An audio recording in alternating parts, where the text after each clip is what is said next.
Mapagpalang araw po sa inyong lahat. Ngayon po ay araw ng Lunes, 12 ng Mayo. Pakinggan po natin ngayon ang mabuting balita ng Panginoon. Unang pagbasa. Pagbasa mula sa mga gawa ng mga apostol. Noong mga araw na iyon, nabalitaan ng mga apostol at ng mga kapatid sa buong Judea na tinanggap din ng mga hentil ang salita ng Diyos. Kaya't nang umahon si Pedro sa Jerusalem, siya'y pinuna ng mga kapatid na Hudyo. Nakituloy ka sa mga hentil at nakisalo sa kanila, sabi nila. Kaya't isinaysay sa kanila ni Pedro ang buong pangyayari, buwat sa pasimula. Nasa lungsod ako ng Joppe at nananalangin nang magkaroon ako ng pangitain. Mula sa langit ay inihugos sa kinaroroonan ko ang isang tila malaking kumot na nakabitin sa 4 na panulukan. Pinagmasdan ko itong mabuti at nakita ko roon ang lahat ng uri ng hayop, lumalakad at gumagapang sa lupa, pati may ilap at mga lumilipad sa impapawid. At narinig ko ang isang tinig na nagsabi, "Tumindig ka, Pedro. Magpatay ka at kumain."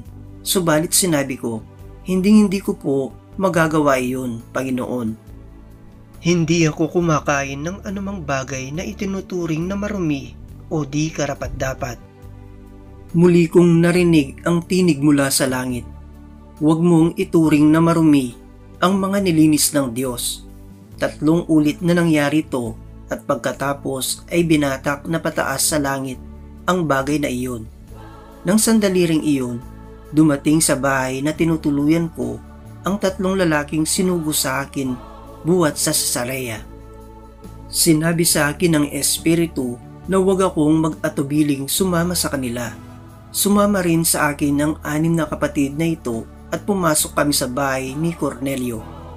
Isinalaysay niya sa amin na nakakita siya ng isang anghel na nakatayo sa loob ng kanyang bahay at sinabi sa kanya, "Magpasugo ka sa Joppe at ipasundo mo si Simon na tinatawag ding Pedro.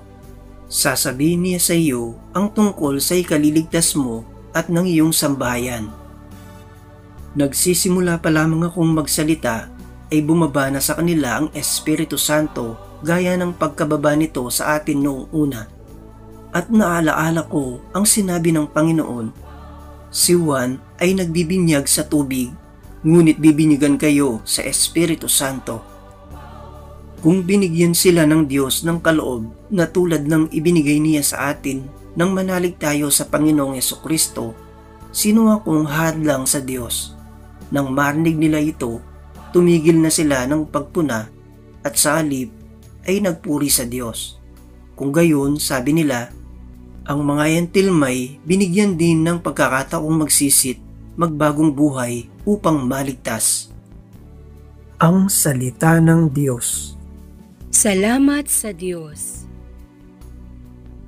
Salmong tugunan. Aking kinasasabikan ang Diyos na nabubuhay. Kung paanong yaong batis ang hanap ng isang usa, gayon hinahanap ang Diyos ng huhaw kong kaluluwa. Aking kinasasabikan ang Diyos na nabubuhay. Nananabik ako sa Diyos, Diyos na buhay, walang iba. Kailan kaya maaaring sa harap mo ay sumamba? Aking kinasasabikan ang Diyos na nabubuhay. Ang totoo at ang liwanag, buwat sa iyo ay pakamtan, upang sa Siyon ay mabalik, sa bundok mong dakong banal, sa bundok mong pinagpala, at sa templo mong tirahan.